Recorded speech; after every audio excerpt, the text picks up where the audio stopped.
नमस्कार, आप देख रहे हैं सी न्यूज भारत और मैं हूं आपके साथ ज्योति अरोड़ा। आगरा झांसी रेल लाइन पर रास्ते की मांग को लेकर शिवनगर, नारीपुरा, जगनेर रोड, नगला पुलिया, वाल्मीकि बस्ती सहित दर्जनों मोहल्ले के सैकड़ों लोग पिछले 10 दिनों से अनिश्चितकालीन धरने पर बैठे थे। तो वहीं अजय गोस्वामी, डालचंद कुशवाहा सहित 3-4 लोग अनिश्चितकालीन भूख हड़ताल पर बैठ गए थे। 3 दिन चली भूख हड़ताल के बाद क्षेत्रीय विधायक और प्रदेश सरकार के राज्य मंत्री डॉक्टर जीएस धर्मेश ने संघर्ष समिति के 5 पदाधिकारियों का एक प्रतिनिधि मंडल उत्तर प्रदेश के उप मुख्यमंत्री केशव प्रसाद मौर्य से लखनऊ में मिलवाया था और रेलवे लाइन पर से रास्ते की मांग को समस्या को उप मुख्यमंत्री के सामने रखा था।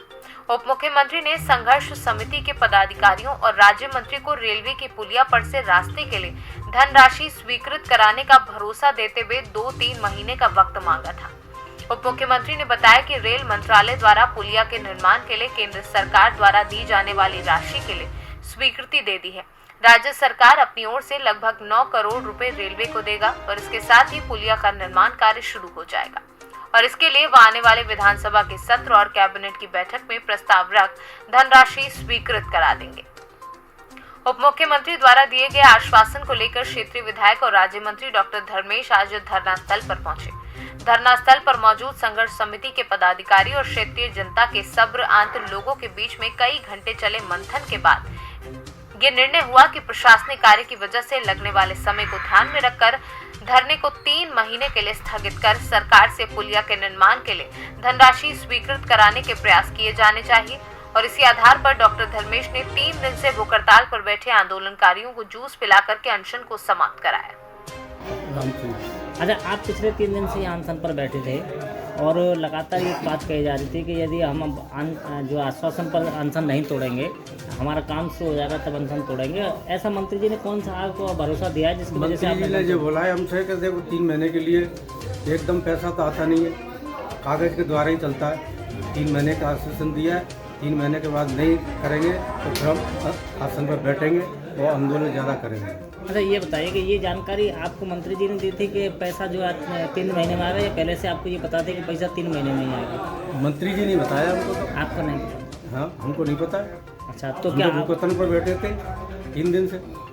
अच्छा, अगर आपकी मांग नहीं माना जाती तो आपने घोषणा की कि हम समाधि लेंगे, जिंदा समाधि लेंगे, तो क्या लेंगे? अब 3 महीने के लिए हमने दिया है, नहीं होगा तो फिर आश्वासन बैठेंगे, जिंदगी समाधि ले सकते हैं। उसे पे हमने हटे मंत्री 3 महीने बाद न्यूज शुरू होता है, दोबारा आंदोलन करने को तैयार है। अच्छा, पिछले जब 3 दिन से आप 10 दिन से धरने पर थे, 3 दिन से अनशन पे थे, तो आप लगातार एक बात कह रहे थे कि हम जो है सिर्फ आश्वासन पर अनशन नहीं तोड़ेंगे, काम शुरू होने पर तोड़ेंगे।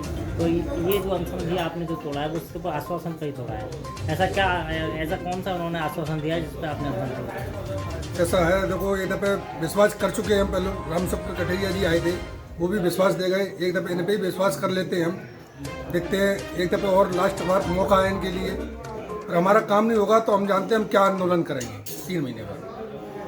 तो अभी पिछले 3 दिन से आप यहाँ अनशन पर थे और लगातार आपके द्वारा एक भरोसा जनता को दिया जा रहा था कि हम आश्वासन के सहारे अनशन नहीं तोड़ेंगे और एक बार फिर आपको आश्वासन ही मिला है, आपने अनशन तोड़ दिया। ऐसा कौन सा आश्वासन मिला है जिसके आधार पर आपने अनशन तोड़ दिया है? हमारे लोग कुछ नकलों गए थे, मंत्री जी ले गए थे अपने साथ, तो मुख्यमंत्री जी ने आश्वासन दिया है। अब की पहली बार हमने मुख्यमंत्री जी के आश्वासन पे जो हमने विश्वास करके तोड़ा है, भाई जो मुख्यमंत्री कहेंगे वो तो काम होगा ही निश्चित।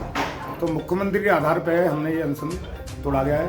अगर मुख्यमंत्री का आश्वासन 3 महीने का टाइम दिया है कि 3 महीने में हम पैसे की कहीं से भी व्यवस्था करा के हमारे इसको काम को कराएंगे।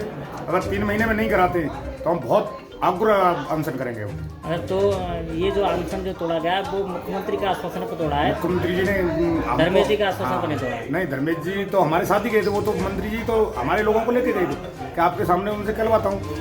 तो उन्होंने कहा, बोला तो ठीक है, मैंने कहा चलो अब की बार मुख्यमंत्री जी की बात मानते हैं। तो मंत्री जी अभी मंत्री हैं, राज्य मंत्री हमारे, और तो मुख्यमंत्री जी ने भरोसा दिया, तो अब दोनों की बातें देखते हैं क्या होती है। 3 महीने का टाइम नहीं, 3 महीने का हमने टाइम दिया, 3 महीने तक हमारा ये काम कराइए और नहीं कराते हैं तो फिर बहुत आपको अनशन होगा। मंत्री जी, आज जो पिछले 10 दिन से धरना चल रहा था, 3 दिन से अनशन चल रहा था, लोग यहाँ पुलिया के निर्माण की मांग को लेकर बैठे थे, आप यहाँ आज अनशन? देखिए, नगला पुलिया, नरीपुरा, राधे वाली गली, इन लोगों के लिए बड़ी समस्या थी कि यहाँ से आगरा कैंट स्टेशन जाने के लिए या जगनेर रोड जाने के लिए कोई आम रास्ता नहीं था।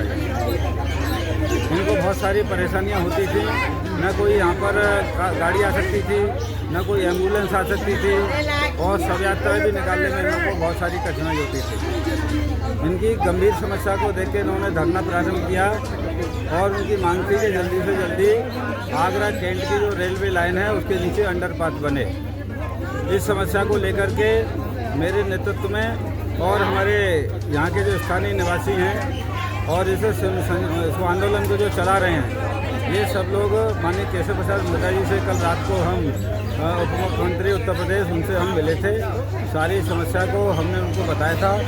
माननीय उप मुख्यमंत्री ने समस्या को पूरी गंभीरता से सुना और ये कहा कि जो इसकी जो पैसे की व्यवस्था है उसे करने का मैं प्रयास करूँगा और मैं चाहूँगा कि जल्दी से जल्दी ये काम हो जाए। तो आज ये सब बात जो हुई है और इसे एक सरकारी प्रक्रिया से समय लगता है, तो धरने पर जो लोग बैठे थे, महिलाएं मातृशक्ति बैठी थी, उनको ये सब बात बताई है कि 3-4 महीने के अंदर ये प्रक्रिया पूरी होगी और अंडरपास आपका जब बनेगा। सरकारी जो प्रक्रिया होती है उसमें समय लगता है, तो इस वजह से आज यहाँ पर हमारे 3 पुरुष और 3 महिलाएँ ये भूख हड़ताल पर बैठी थी। आज उनका जूस पिला करके इस अनशन को समाप्त किया है और मैंने ऊपर अपने जिम्मेदारी ली है और हमारे अन्य साथियों ने भी जिम्मेदारी ली है। जो यहाँ की विकास समिति है वो ये आंदोलन को चला रही थी। हम सबकी एक सामूहिक जिम्मेदारी है कि हम सब लोग इसमें प्रयास में लगेंगे और जल्दी से जल्दी समस्या का समाधान। फिरोजाबाद से कैमरा पर्सन मोहम्मद जाहिर के साथ फरमान बबलू की रिपोर्ट। इस खास खबर में फिलहाल के लिए इतना ही। आप देखते रहिए सी न्यूज़ भारत।